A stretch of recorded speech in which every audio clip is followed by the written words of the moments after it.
5 seconds now and then start. And welcome to our study group on Colby Martin's wonderful book, Unclobber. My name is Paula Williams. I'm one of the pastors at Left Hand Church. My pronouns are she, her, and hers. And we are very lucky to have with us tonight Colby Martin, the author of what I think is probably the best book written on the subject of what the Bible really has to say about LGBTQ issues. Colby is one of 2 pastors at Sojourn Grace Collective in San Diego, California. He's had a lot of years in ministry. He and his wife, Kate, have 4 wonderful boys. He just got back from a week of camping. He's been clearing his email list all day long, and he's taken an hour of his time to join us tonight. Colby, it's so good to have you. Hi, Paula, and hi, you gorgeous left-hand community. This is such a delight for me, seeing all of your beautiful, smiling faces. We need to get you out and preach sometime. I've preached at your church, but you haven't preached at mine. There was a loose plan in place, and then this little thing called Corona came and just thwarted everything. So, yep. Yeah. Kept me from our camp out at this past weekend. I actually was exposed last week to someone who tested positive. So I've just kind of been sitting inside my house as I am right now, all alone. It's okay. So I'm going to ask you the obvious question. Why? Why did you write this book when you are, in fact, a successful, cisgendered, straight, white guy? Not exactly the first person you would expect to write a book that's going to get him into a hell of a lot of trouble with the evangelical and fundamentalist communities. Why did I write that?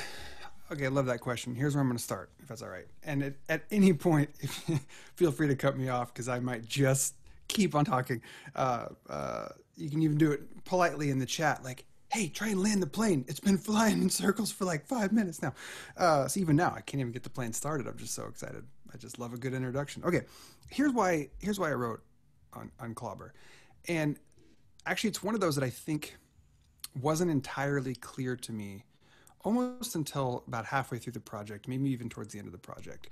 I began to reverse engineer a little bit. Like, what is the thing that is driving this passion? And we can talk in a little bit, maybe if it'll come up, about sort of what got me to the point of writing the book and some of that story there. But the way I like to answer the question now is as far as why did I write this book? Specifically, as you said, Paula, as a self-identifying cis het white man, there's a story in the Gospels where Jesus and his entourage are heading outside of Jericho, and there's a man who's blind at the side of the road, doing his daily thing of calling out for help and begging for food and money, and he senses that Jesus and his friends are walking by, and somehow this man knew that Jesus might be able to have something to offer for him. And so this is in the Gospel of Luke. The man cries out, Jesus, son of David, have mercy on me. And Jesus doesn't hear him. A few of the disciples hear him, and they go to the man like, shh, keep it down, man. We have places to go. We have things to do. We don't have time for you. Like, hush. And all it does is make the guy get louder. Jesus, son of David, have mercy on me. At that point, he catches Jesus' ear. Now, I like to picture that Jesus is maybe, a couple 100 feet down the road. I don't know what the distance is, but the point is, I think Jesus had a few options at that point. He could have perhaps turned around, just shouted back across the way, yeah, what can I do for you? He didn't do that. He could have walked to the man. He could have just shuffled his way on over there and, yes, how can I help you? He didn't do that either. Instead, here's what Luke says that Jesus did.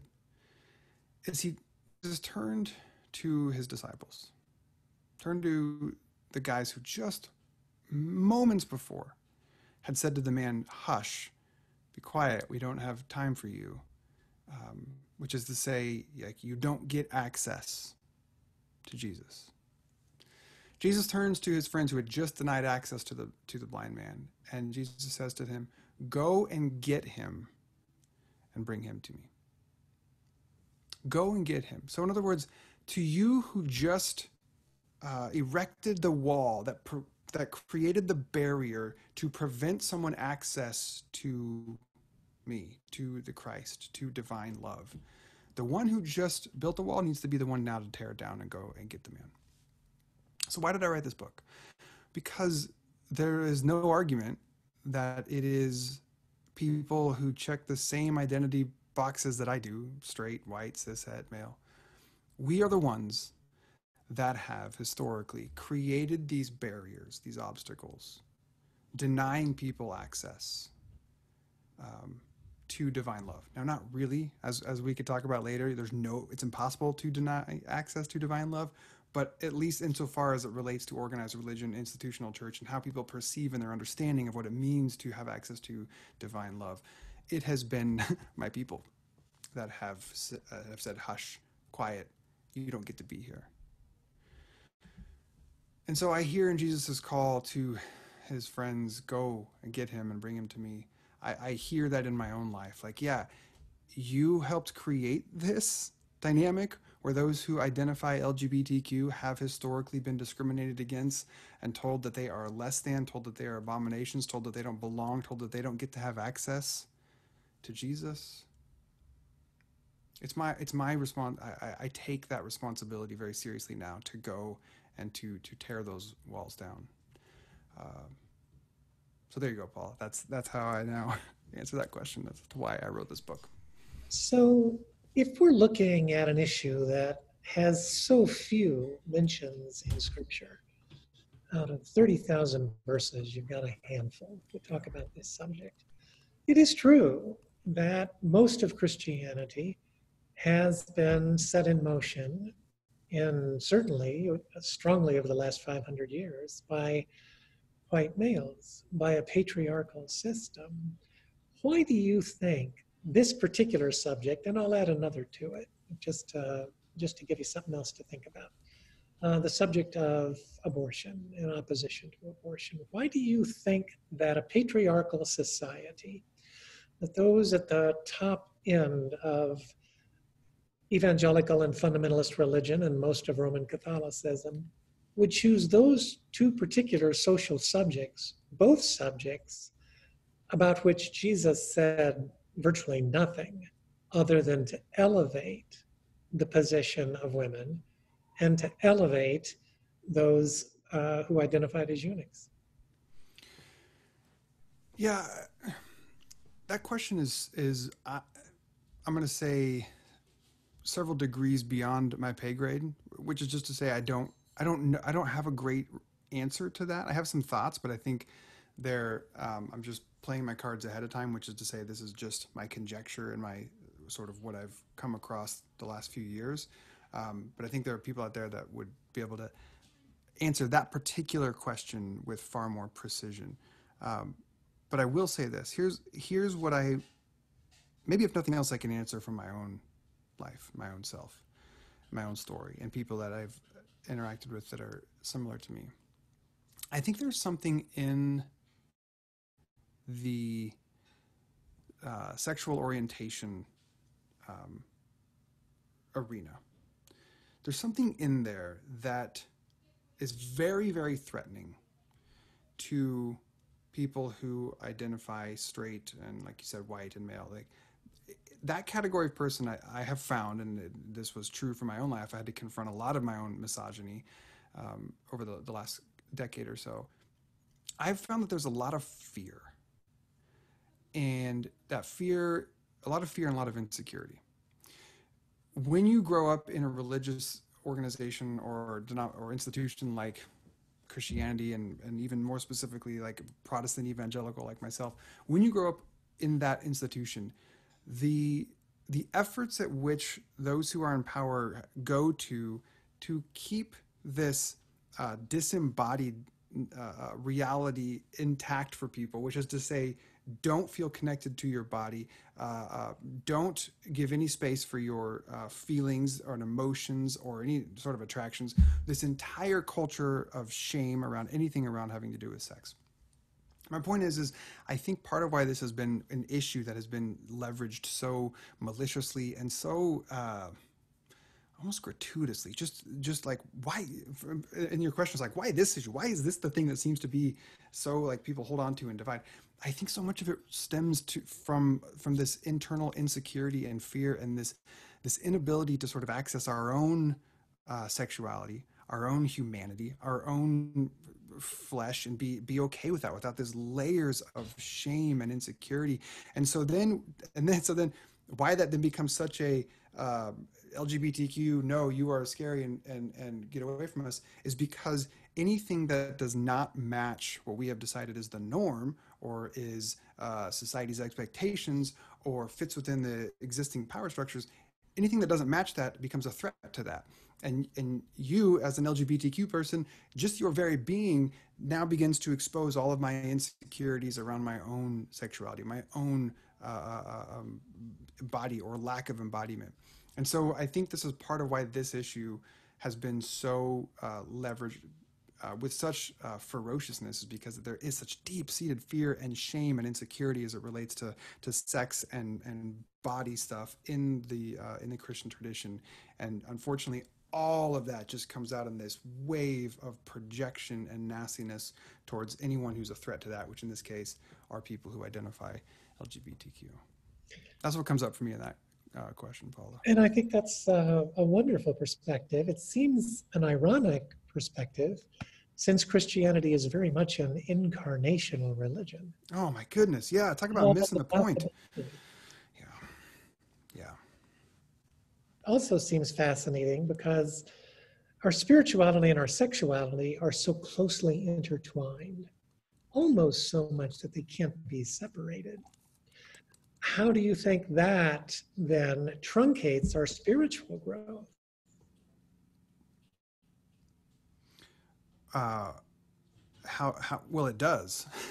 So we are, whether you want to talk about us as being spiritual beings that are having a physical experience, or physical beings that are having a spiritual experience, whatever sort of metaphor or illustration you want to use, the point is that we are, or you could talk about it, we're a trinity of beings. We are body and soul and spirit.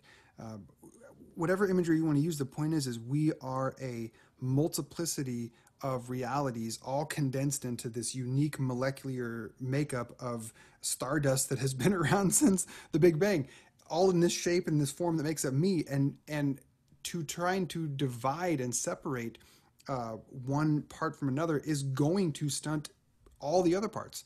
So if you stunt the sexuality, you're going to stunt the spirituality. If you stunt the physical part of it, you're going to stunt the mental and emotional part of it.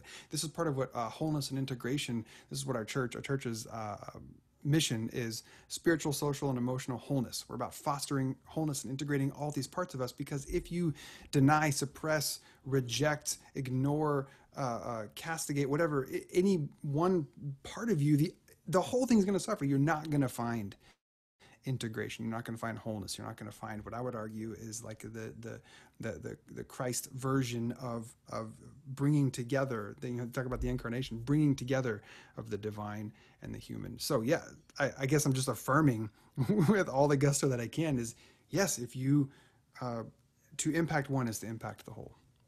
So as you got ready to write this book, what was the hardest part of it for you as you were approaching the entire book? What were the things you wrestled with the most? Was it figuring out which hermeneutic to work from? Was it figuring out which audience you were speaking to? What kinds of things were you answering? What kinds of questions were you answering as you began to put together your outline? I have a couple thoughts to that. So one, just very practically speaking, well, I'd never written a book before. So part of it was just, can I do this? Can I find 60,000 words and put them in some sort of hopefully logical order that someone would want to read? So that alone was a challenge. But I remember early on in the process being okay, I'm going to say paralyzed. But my wife and I were talking the other day about how what's the alternative word to paralyzed or crippled? Because both of those I think are we're naming those as being very ableist. So whatever the synonym, which I haven't figured out yet, if you know it, please post it in the chat window. Whatever the synonym, sort of non-ableist synonym to that, is I was very paralyzed by trying to make the arguments. So because I think you guys are all reading them, or every other chapter deals with one of the clobber passages. I was trying to create airtight arguments. I was trying to think about what are all of the ways that this particular approach to the clobber passage could be attacked, and how can I address them all so that it's just this perfect document that nobody could refute, which is impossible. There's there. I was talking to a friend of mine early on, and he said to me, "You have to just write what it is you want to say without thinking about your critics, because your critics are, if they're in your mind, it's going to hold you back from writing anything interesting." So that was definitely one of the hardest things for me, was to understand that there will be forever people who read this book or hear about the book, or are familiar with the arguments, who will forever have some reason to find it unconvincing, not compelling, wrong in their eyes and their convictions, and there is quite literally nothing you can do to prevent that from happening. But damned if I didn't want to try. So that was, I think, the first biggest challenge. Then the second thing that came up for me in that question is, as I think you've experienced, every other chapter then talks about some of my journey as it relates to my process of becoming affirming of my theology, and then the fallout on that. And that was hard to put down on paper. That was a hard. It was just emotionally hard to kind of relive that. I think it had been about maybe 3 years from the time that it happened to the time that I started writing the manuscript, and some of that I had not done a lot of work to address. In fact, I remember the chapter where I talk about going in front of the board to give an account, once they discovered that my theology might not match theirs, and they brought me in a room for a meeting, and they demanded an account of my theology. I actually had the audio recording of that meeting saved somewhere in my computer, and I had never gone back and listened to it, because why would I do that? But when I was writing the book, I wanted to write it somewhat accurately. So then listening to that 90-minute meeting all over again, that was rough. But yeah, those are the two things I think that were hardest in writing the book. What emotions did that stir up in you? Oh man, a lot. There was some reemergence of anger at the men in that room. Although I'm pleased to report that all these years later, I come to see that situation in a whole new light, that it's not anger anymore, it's compassion. But at the time it was anger, because it just still felt so fresh, even at 2.5, 3 years after the fact. It was like, how could you all do that to me? I just felt very much a victim in it. So I was very angry. I was very sad when I was listening to some of their questions. Like, why is that something that matters? Like, why? I could just hear the fear that I talked about a few minutes ago, that sort of straight white male fear and insecurity. Man, could I hear that coming through in their questions to me, and I just felt so sad for them. But then I also felt really proud of myself. It was one of those where if I could take a time machine back and do that same thing, I would 10 times out of 10, I think I would. It's not that I had no regrets, but I was just very proud of how I conducted myself, and how I responded to their questions, and how I stayed as true to my convictions as I knew how to do at the time. So which of the clobber passages were the most difficult for you to deal with? Romans. Romans was both the most difficult and the most fun, and maybe that's why it was the most fun. The Romans chapter, I'd done research and reading of other people's perspectives on how they sort of came at that in an affirming way, and none of it felt super compelling to me. None of it, which is not to say it was obviously compelling enough back in 2009 or whenever I first kind of moved from a non-affirming to an affirming theology. So clearly it was compelling enough for me to be like, okay, whatever's happening here in Romans 1, I feel convinced that this is not about what the church has said it's been about. But then when I went to write it for my own, I wasn't convinced that what I'd seen in previous books was maybe the I don't want to say the best way, although as an Enneagram Type 3, I am always trying to do it the best. But I knew that I wanted to take that in maybe a way that it hadn't been taken on before. And so that was what I did. I combined some of Douglas Campbell's work, his book, the Deliverance of God. I can't remember if I'm getting that title right, but his take on Romans as a whole opened up this portal for me onto how you could imagine then what was happening in those first few chapters of Romans. So definitely the hardest Clobber passage to write about, but also the most fun. Which one was the most boring?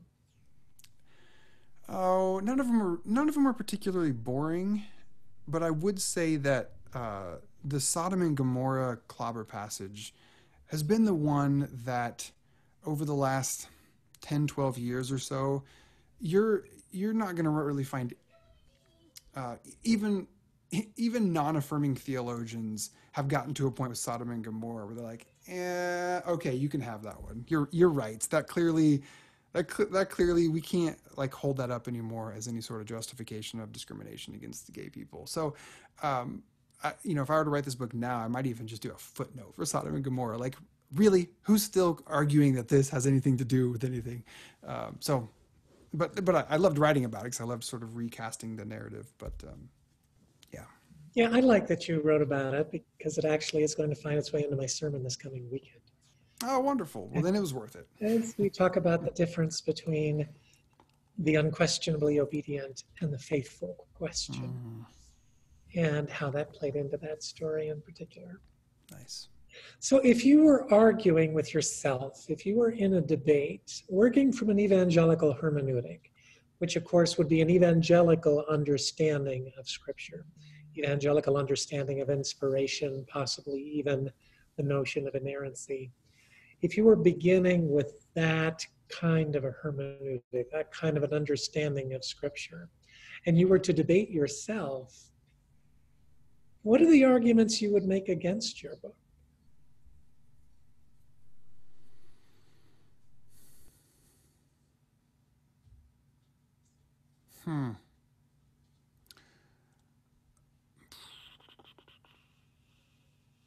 I would probably try.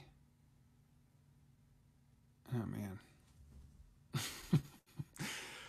So this is really hard for me to come up with anything because I feel so far removed from. You talk about it like an evangelical hermeneutic. It has been years now since I've put those glasses on. So even for me to like try and come up with an argument feels so just lame to me, for lack of a real scholastic word there. It just feels really lame. I would probably try and look at the Greek word arsenokoitai that shows up in Corinthians and Timothy. And I would probably try and argue against what I did in my unclobbering of that. I would probably just say that my argument is an insufficient handling of that Greek word. Now, I don't actually think that's true, but that would probably be the one place where if I were to try and steel man my interlocutor, which is to say try and create a best version of their argument so that they would sign off on it, I would probably try and say that Paul had in mind with arsenokoitai sort of this blanket covering of any and all same-sex sex acts. But my friends, I don't think that, as you'll find in the chapter, I don't think that's an actually legitimate take on that passage. Man, I didn't know that was coming. I don't like that question. Well, I think it's it's good though. I just don't like arguing with myself. To me, it's one of the reasons I think your book is head and shoulders above the rest is because it is something we can give to our evangelical and fundamentalist friends because it does not insult their hermeneutic.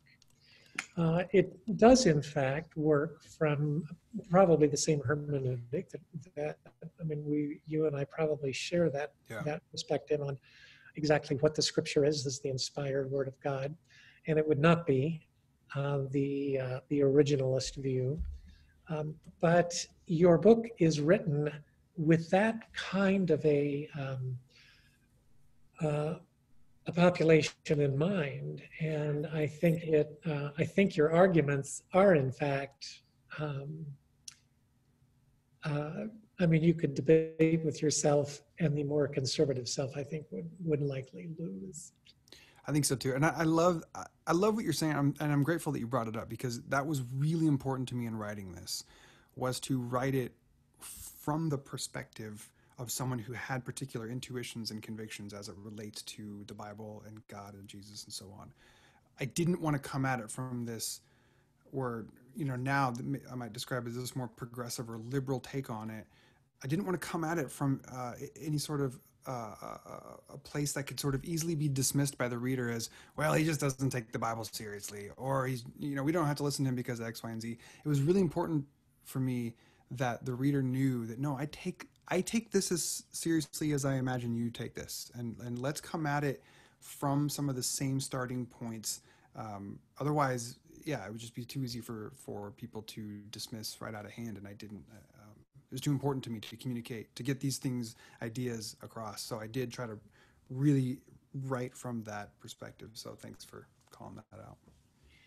So we have a lot of questions that are Yeah, coming I was from just pulling up this people. chat window here. I'd Great. like to, first of all, take a look at a couple that came in with the transom here earlier this week.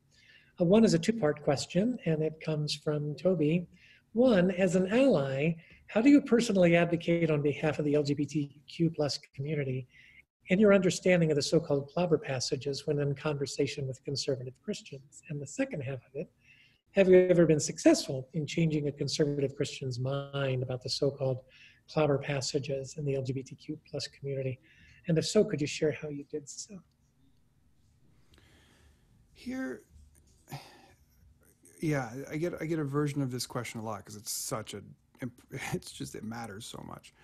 Uh, and like the band Johnny Swim says, if it matters, then it matters. Um, I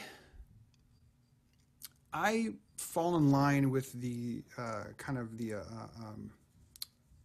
what is it? Not sociological, maybe anthropological. Doesn't matter. I fall in line with the way of thinking, which is this: that the mind cannot go where the heart is unwilling to follow. Which is to say, most people think that we sort of rationally come up with our convictions and our ideas and our values, and then they sort of travel down into our heart lived space. But really, what is most true is that we end up feeling a particular way about something first, and then we will come later and have the rationalization and the justification to articulate our feelings about it first. So, why this matters is because for those who are non-affirming, if they don't yet have an openness in their heart space to accept the possibility that they can have a loving relationship with, or even be open to the idea of the humanity of LGBTQ people, then their mind isn't going to get there. So there's no argument, at least in my opinion, there's no argument that is ever going to move the needle as far as their minds are concerned, because their heart is unwilling to go there. So I'm of the firm belief that really the only way that people change their mind is when their heart gets moved first. And I think the heart gets moved. So I was at the Wild Goose Festival. Anybody been to the Wild Goose Festival? Do I see any hands? Just me and Paula? Okay. Well, hopefully the Wild Goose Festival will come back post-corona, and you can travel out to the hills of North Carolina and meet me out there some year. But I was doing a Q&A there once, and there was a gentleman who asked a question similar to this. And in my response, I said, so one of the best ways that people change their minds, honestly, is to have their hearts change first, which happens in relationship with LGBTQ people as they discover the shared humanity, and they begin to have this sort of this openness of love that, oh, maybe you can like be a real human that I can love. And then there's this sort of tenderness that works its way up to the mind. And so I said to this guy, because he was courageously, in the midst of Wild Goose, which is a very liberal environment, courageously saying that he was not yet settled on this, that he was still sort of felt pulled by this non-affirming tradition that he came from. And so I gave this response to him, and he said, well, I I guess I should probably get some gay friends then, shouldn't I? And without missing a beat, my friend Elizabeth from like the back row stood up and she said, "I'll be your first gay friend." And it was just this great moment. But the point is that sort of softening of the heart space is what will, if anything can, that is what creates the conditions where the mind can begin to imagine different uh, alternatives to how they've always thought. So then when you're interacting with somebody who's non-affirming, who's more conservative, I don't, I honestly don't spend a lot of my energy debating people. What I've found is that if someone just wants to debate and argue and throw verses at you, like you, as though you've never seen these verses before, um, that indicates right away that this is not a posture of a person who is open to the possibility of change. So I actually have created some pretty hard boundaries over the years that I won't engage that. What I try to do instead, because I hear some people being like, but is just walking away the best? Maybe sometimes walking away is, but what I try to do instead is I try to keep a relational, if this is somebody I'm already in a relationship with, a relational connection open with them, so that if at some point later down the road they find themselves curious, then I would have maintained a sort of human relational connection with them to where now there's a trust that they can come and ask me about it. But if we're just like going back and forth, launching verses and Greek words and Hebrew words at each other, it's just, I don't find that ever really goes anywhere. So then to the second question is, yes, I have had the experience of people that have been, whose minds have been changed, but it is a long, slow process that generally happens as a result of not debating it for a while, just letting the relational thing, the relational connection do its thing, and then later on it happens. Now, there is an asterisk to that.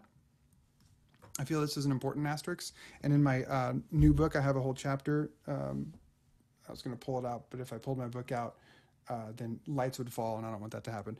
But I wrote a chapter in my new book about what to do with your more conservative family and friends who think you are off your rocker. Because my new book is about a survival guide for moving from conservative to progressive Christianity. And one of the moves I make in that chapter, and one of the things I'll say now to this, is it is absolutely, in my opinion, 100% okay, and sometimes really good, to create hard and fast boundaries with people in your life who are not respecting your humanity. There is a strain of thought within Christianity that goes like this. We always have to have this reconciliatory posture. We always have to be bridge builders. We always have to try and make things right with people. Well, no, because, and I talk about this, there's a story of Jesus with the disciples when he sends them out 2 by 2 to go to different houses to talk about the kingdom of God is at hand. And he says, if someone greets you with peace, then give them peace. But here's my paraphrase. If they reject you, if they reject what you're offering, if they reject you, then shake the dust off your feet and move on. And for me, Paula, this is like a divine permission slip for the individuals in our life who are not safe to keep that relational connection with open, because they are constantly lobbing these shame grenades to try and get us to change our mind or to feel bad about who we are or what we believe. There are these individuals who have already rejected us. And what I hear Jesus saying in that story, and what I hear God saying to many people today, is you have permission to accept their rejection. And oftentimes that gets spun around where they say that you're rejecting them, but really you're accepting their rejection and you're creating new and safer boundaries. So that's my little asterisk there, is sometimes, yes, keeping the relational component open is what eventually softens the heart, which opens the mind. But there are absolutely cases where I don't think that is the good move, and you should create new boundaries. That was one of those times where you maybe should have cut me off 5 minutes ago, because I just kept going. But thank you. No, I think it's actually pretty important. It's obviously something I've discovered as well. And I think we have within our group a lot of people who are from the queer population. And I think we all have to be pretty self-protective. I think that it's one of the places where we actually need to let our allies speak for us when you start to feel your own soul wither because of all of the defenses you're having to make. Yeah. It's often good at that point to allow the allies to speak. So Christy Sykes has a question that Christy Estel sent along that I think is appropriate here. Christy, if you want to go Christy, ahead. can I really quick just jump on what Paula said right there? Just as, it'll take 20 seconds, I promise. But I want to add to that, Paula, or affirm that to go back to your first question of why I do this, because I am conscious of how I have almost endless energy and capacity and potential to show up in these conversations, and I can take arrow after arrow after arrow and keep on going. Like my layers of privilege have created this capacity to just take people's worst and just keep engaging with them on it. So I'll go to the interviews, I'll do the Q&As, I'll do the debating with the people, because I know that just one arrow might take someone out who's who identifies whatever. I'm getting mixed in my metaphors, and I told Chris he was 20 seconds. But that's another reason why I do this is to just to affirm what you said, because I can show up in those spaces, and I'm conscious of how much that can take out of others. So I hope that made sense. Okay, Christy. That was a perfect segue, actually. So Christy Estel said, I can't overstate how important allies have been in my life, and your explanation of why you wrote this book is so moving. I can't help but think about the non-affirming people in my life and wish with my whole heart for them to change, because their position is so painful to me. But that's not in my control. What advice do you have for me in relating to them?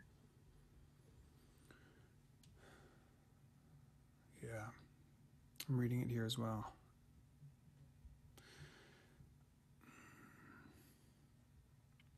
Before I answer that, I'll let you know that right behind me is one of our bathrooms, and so you might hear a toilet flush here because I just heard one of my kids go in there.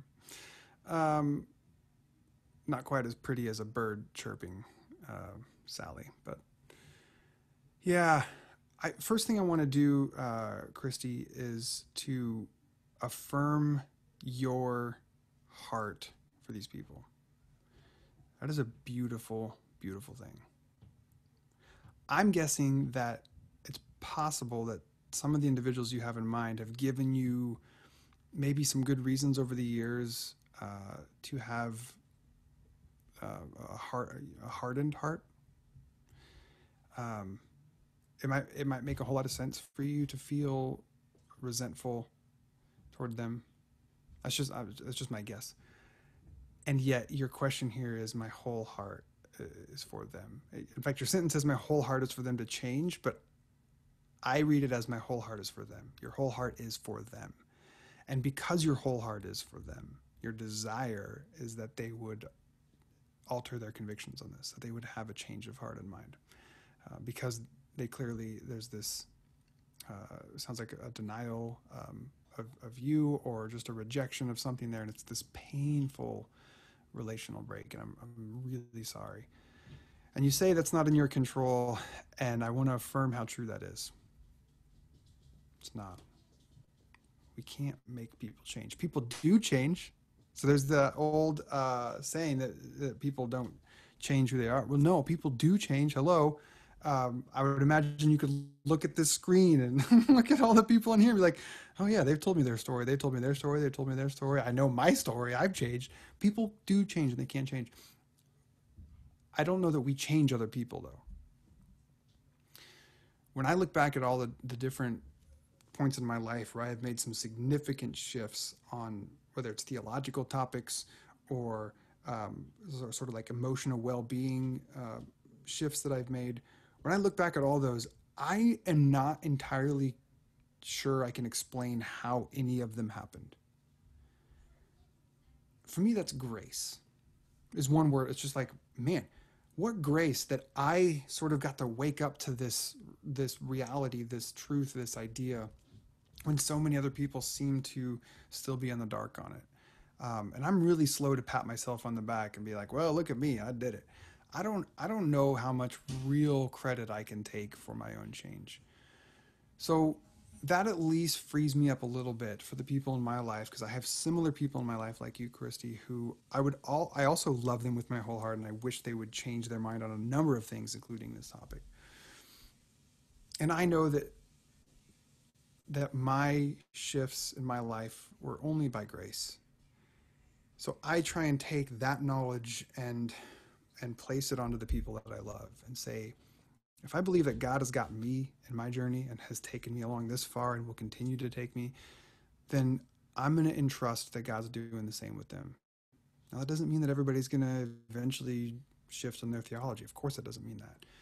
But I think that is one way that we can sort of offload the emotional burden of you can't change their minds. That sort of is off the table already. So, but what you can do is maybe release the outcome into this posture of trust that God has gotten you this far and God shall for them as well. But great question. James Hollis, a Jungian therapist, says that many people live life in such a way that they could put on their tombstone, safe at last. That life for them is a place of fear, and they live their lives in fear. And so one of the questions that came in earlier was, what do you do when that is in fact the starting point for a family member or a close friend who pretty quickly plays the false prophet card? There are a lot of false prophets, wolves in sheep's clothing, that are out to serve Satan, and they virtually will always have that perspective of an enemy. An enemy is necessary in their environment for their worldview. What can you do with those people?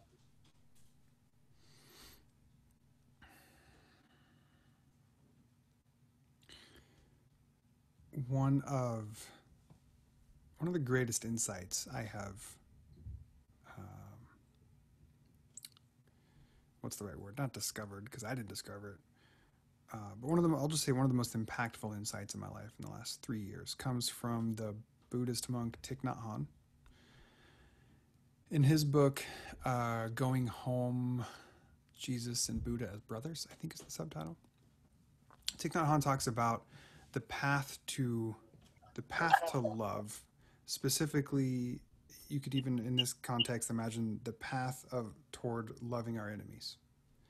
And I think the coming up with a person in mind when we think of who our enemies are sometimes can be challenging, because we think, well, I'm not standing across the ravine, with an ancient sword and shield trying to out javelin my opponent. I don't have any enemies.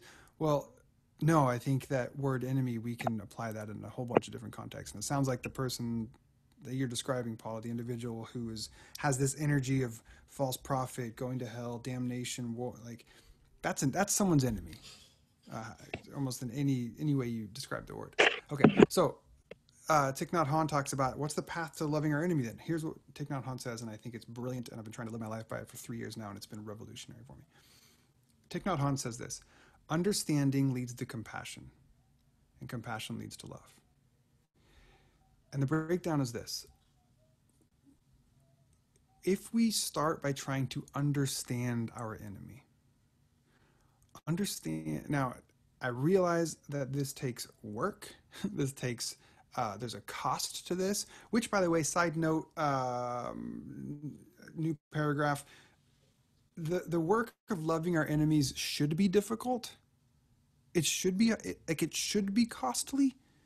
We use this word love for all sorts of things. I love my wife and I love burritos. Okay, but same word, but I hope these are not this, although I do love burritos. I hope these are not the same usages of the word love. So this idea of loving our enemies shouldn't be this sort of easy, oh, I just think fondly of my enemies, or I don't actively hate them. No, I think it should be this deeper, costly, harder love. That's the revolutionary kind of love.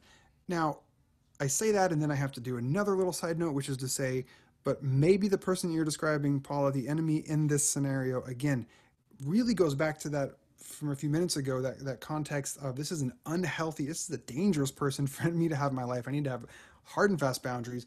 They can say whatever they want, but I'm not going to hear. That might be the case. This stuff is so nuanced, isn't it? This is why a rejection of any sort of dualism, black and white answers, is so freeing for a moment, and then it gets really complicated because, as Richard Rohr says, it all belongs, and that gets messy. Okay, we're moving back up to the first paragraph. In this case, I'm going to interrupt just for a second. In this case, it is a family member. Okay, yeah. So thank you. So understanding leads to compassion. Compassion leads to love. If we can do the work to understand the other, understand where they came from. So that has to do with what their family system was like, what their religious upbringing was, what their cultural upbringing, geographical upbringing, none of which, by the way, you had any control over, and none of which they had any control over. We don't choose our family. We don't choose our place of origin. We don't choose what religion or time period or culture or country or state we were born and raised in. Those early years of development where everything comes into us as these truth statements about the universe, we don't choose any of that. So it gets real sketchy real fast to start to break down where people's convictions come from and how much choice do they really have in the matter. So part of understanding our enemy is to understand, well, they think like this because their father thought like that, and their great-grandfather thought like that, and there's this long line of thinking like this. That might, might be one path of understanding. Or they think like this because they went to this schooling or they had this experience. Whatever it is, try to understand who they are and where they came from and why they have the convictions that they do. Because then when you have that, you move to the compassion, and the compassion piece just sounds like this. Oh, okay. Well, that makes sense. If that's where they came from, or if that's what they know to be true, then this sort of conviction that they have, or this sort of opinion, or this sort of posture, or this whatever, this fear, this insecurity, this ignorance, this big, whatever it is, the compassion piece looks like this. Oh, yeah, I can see how that would be the case. That makes sense. And from that posture, then you can move to the love. And this is sort of how we can imagine what it would be like to love our enemies. So that, I think, for me, Paula, is how I try to, you said it was a family member, so that does complicate it a bit, but that's how I try and interface with people who sort of come at me with the false prophet, which honestly just falls on deaf. I've been called false prophet and heretic so many times, it doesn't even register for me anymore. But for the people that I care about, I try to start with the understanding. Can I understand them? Because that will move to compassion, and that opens up the space for love. And I hear your heart on that. Christy has another question, actually, several. I know, I don't want to run out of time. I just need to keep going for another hour. Brenda has a question. Can you discuss in more detail the concept of internal convictions not being in alignment with external actions? Yeah, Brenda, that was a massive, that was massively helpful language for me, however many years ago it was now, when I realized that my sense of well-being is almost entirely dependent upon being integrated with myself. Of whatever my internal convictions are, if those are incongruent with my external reality, which is to say, it could be in my case, it was particular ideas or beliefs that I had about my religion that I were sort of trapped in here, but I couldn't talk about them out here. I couldn't live them out here because it wasn't safe for me to do so.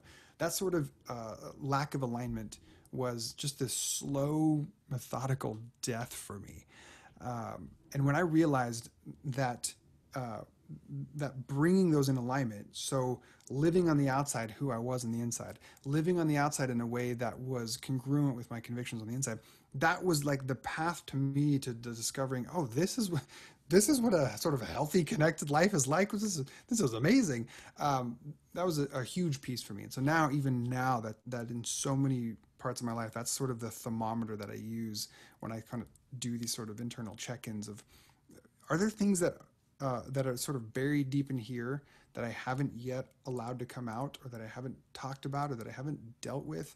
Or am I trapped in any sort of external system that is denying parts of me that are really core to who I am? Because if that's the case, I know from experience that is not good for me. And I'm guessing it's not really good for anybody, but I can only speak to my own experience. So that has been a huge helpful. Those are good words. I have the best words. That was a hugely helpful framing for me, and I still use it today. Hey, Colby, I'm going to jump in real quick. I texted you, but I'm thinking you probably don't have your phone handy there. Yes, I'm good to go till 6:45. All righty. Thanks, Christy. I'll send it back to you.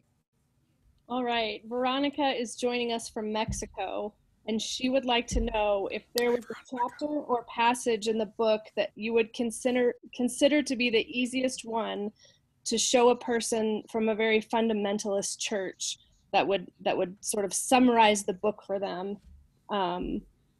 What chapter do you think would be best? Yeah, well, first of all, hi, Veronica. And also, exciting news is that last month I signed a contract with a publisher to translate Unclobber into Spanish. So yeah, I know, I'm so excited about that. For the last 4 years, that has been the number 2 question, the second most asked question. I don't know when the release date is on that, but it's underway. So I'm really excited about that because, as you know better than I do, Veronica, in Latin culture, this particular topic is even more stigmatized, and it's even harder for the queer community in a lot of the familial dynamics, and just the resources are they're hardly even there for English speaking. So I get a lot of questions about it. So anyway, very excited about that. Back to your question. I would say, which would be the chapter passage most easy to show a person? Honestly, I think the Sodom and Gomorrah one would be the easiest for a fundamentalist to swallow. It's probably the least, so that can kind of be like a bit of a gateway into the potential to reconsider that maybe we've had this topic wrong, because that one seems so easily, because for no other reason than because you use parts of the Bible to refute these bad translations. So you go to Ezekiel and Isaiah and you're like, look, even the Bible itself says that's not why Sodom and Gomorrah were destroyed. So that can be the reason why I might start there, is because that can at least maybe make this first click into the mind of someone to be like, huh, I've always thought that Sodom and Gomorrah meant this, and now it's kind of irrefutable that it doesn't mean that. That's interesting. Maybe there's other things we've gotten wrong. So I'd start there. Yeah. Great, thank you. Julie's question is really long and really complex, and so I'm still trying to dissect it. And so while I keep trying to dissect it, I'm going to move to John and Kate Gaddis and ask. Oh, hey, John. I didn't see you pop in the screen there. It's great. Well, yeah, I didn't see him either. Anyway, great to see you. Thanks for doing this. Noting that there are not many cis straight white males in this group, is that typical of your audiences, and what do we need to do to reach them / us, speaking from a white cisgender male?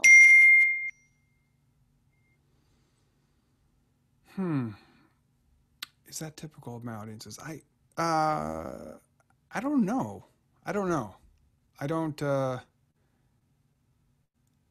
our church over the last 6 years, if nothing else, has provided me this beautiful insight into the complete diversity of how people look and appear and present. So now when I look out into the audiences, I make no assumptions about anybody's gender identity or sexual orientation or any of that. So I don't know that part of the question. But what does come up for me in your question is this. And this goes back actually, Paula, to your very first question on the why did I write this. I am conscious of how complicated, and I'll use a word that's really popular in progressivism, even though I kind of have a allergic reaction to it. Problematic. It's a bit problematic in some ways for a person like myself, straight white male, to write a book on this topic. And there are really good reasons why that's the case. That there are really good reasons why, when people, for instance, suggest resources or bring in speakers, that we should be elevating the voices of those who historically have not gotten to be heard. So for instance, and Paula, you and I have talked about this quite a bit. I've been conscious of how in the last 4 years, I receive a lot of correspondence from people who identify as LGBTQ. And I've even seen some of the comments here. I receive a lot of correspondence of people that have said something to some version of the following. Thank you so much for your work. It means even more coming from you as a straight white male pastor who still is in the church world, because I know that you don't have a dog in the fight, because you're not coming to this with a biased perspective, because you're not right. So that I know that this has landed for people in a very particularly healing way, whereas perhaps other books or other resources that written from other perspectives are amazing and need to be elevated and we need to be shared, but maybe don't have the type of potential for healing and for some of those wounds. And we could talk about why that is, but that's not the question. So I'm conscious of how I know that my book should not be the only book that's read. It should not be the only book that people talk about, because it is slightly problematic for someone in my position to write about these things. And yet I think in order to sort of right the ship that has been off course for thousands of years, it's going to take all different approaches. It's going to take all different people from all different perspectives, all sort of playing their part and playing their role. And so part of it is going to involve people, John, people like you and me, John, who do have layers of privilege to use that as best as we can, to advocate and to be allies and to lift up, so to do all that work. It's going to take that as well as people from the marginalized communities themselves, like learning from them as well. So I was trying to dance around a few things there. I don't know how well I did, because that could be a whole separate conversation that we don't have time for in the next 10 minutes. But yeah, John, those are really good questions to have. So Julie's question basically, Colby, is as an ally, I do feel that need to be there on the front lines for my people. I'm also aware of the massive amount of energy it takes for me to go up against my conservative uncle. It takes a full 24 hours for me to recover from a row with him, and usually much lost sleep. I feel embarrassed for spending so much energy on him versus spending it elsewhere where it's better used. Any coaching on this?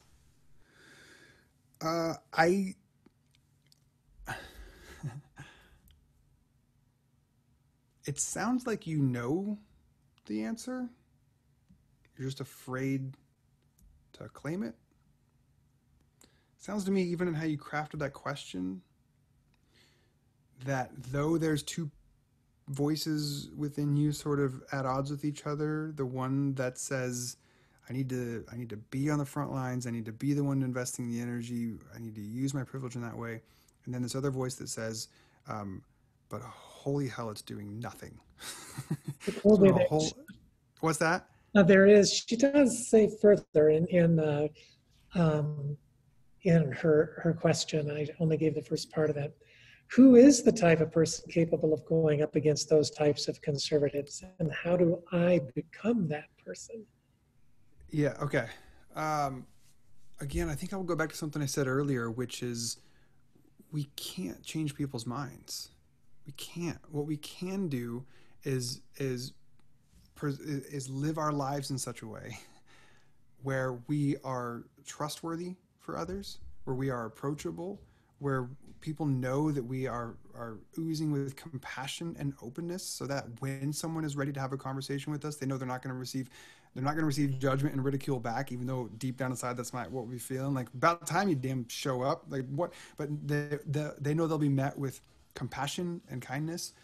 So I wish there was a better answer. I wish there was like, well, no, you can send them to this website, or you can download this free PDF, and this will be the thing they need. But honestly, that's just, in my experience, that's not how it works. So it's a combination of that sort of trusting that the divine has them, just like the divine has had and will have me. And it's about maintaining yourself in such a way that does present you as a compassionate, open person for them to come and talk to when the time comes. I know it's such an insufficient answer. I'm so sorry. It's such a common, frustrating tension, and I wish there was I wish I had a better answer. There probably are better answers, of course, but I don't have a better one. I love you. I'm sorry. It sucks. Thank you. And she gets the Ally of the Century award. Julie does. I'll give you one more question from Zephyr. You mentioned Thich Nhat Hanh and Richard Rohr. Has studying other religions enhanced your understanding of the Bible? And if so, how do you explain this to people who believe in non-Christians? Wait. And if so, how do you explain this to people who believe non-Christians are going to hell? So here we are back again trying to figure out how to have conversations with people who are so radically different than us. And again, a lot of that is just going to be um, fruitless. And I wish there was a better response to that. But to the first part of the question, which I loved, yes, 1,000,000%, which is impossible because 100% is as full as it gets. But 1,000,000% studying other religions has absolutely not only enhanced my understanding of the Bible, but added flavor to it and interest to it. And just in fact, just the other day, I was like, you know what? I love the Bible, which for someone who has sort of gone through maybe a deconstruction, reconstruction journey, whatever it is, there's always going to be that time where you probably want nothing to do with the Bible. You just have this really complicated relationship with it for really good reasons. But I can feel myself on the other side of this thing being like, no, I really love the Bible. And part of what's allowed me to have this sort of newfound love for it is seeing how these deep truths that have been unearthed by men and women over the last several thousand years through this tradition of the Jewish people in through the Christian tradition, these hard fought deep insights into what it means to be human and what it means to be in a relationship with others and what it means to like try and figure out what is the divine. These hard fought insights are not unique to just Christianity. These are some of the same insights about what it means to be human that all the great enlightened teachers and gurus of the world have also stumbled upon. Like the Venn diagram of whatever is most true in the middle, we're also, in many ways, we're all saying versions of the same thing. Now, I know that can sound like liberal mumbo jumbo. It's only kind of how I mean it.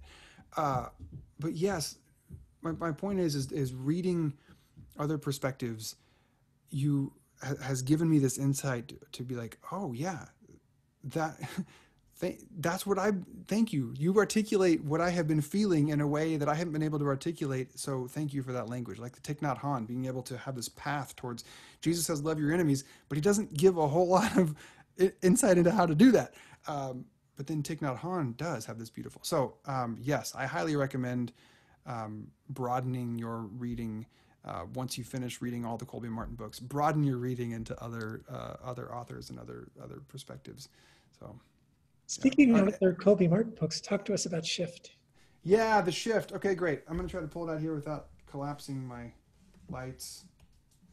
This is a very delicate setup. Okay, so this is the Shift. The subtitle is Surviving and Thriving After Moving. Come on, camera.